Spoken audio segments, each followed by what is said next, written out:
Hello everyone, welcome back to the channel.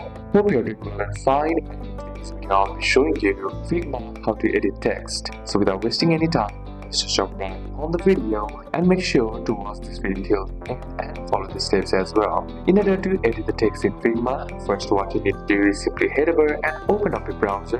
Then on the search bar, type in figma.com. And once you enter, simply select the project that you want to work on. And once you have opened up the project, in order to edit the text, all you gotta do is simply select the text that you want to edit. Let me select this one right here. Simply double tap on it and that will let you to the options where you can edit the text. Now you can change text properties like font size, font weight, line height and letter spacing, text color, and case and definition as well. So you can just simply select the font, and then once that's done, you can also resize by dragging it to resize the font size, or you can also simply select it from right here as well. And once that's done, simply drag this box to make it aligned. And once that's done, simply keep it on the center or where you want to put it. So these are a couple of steps that you can apply. And that's it for today's video, guys. Hope this video was useful to you. Leave a like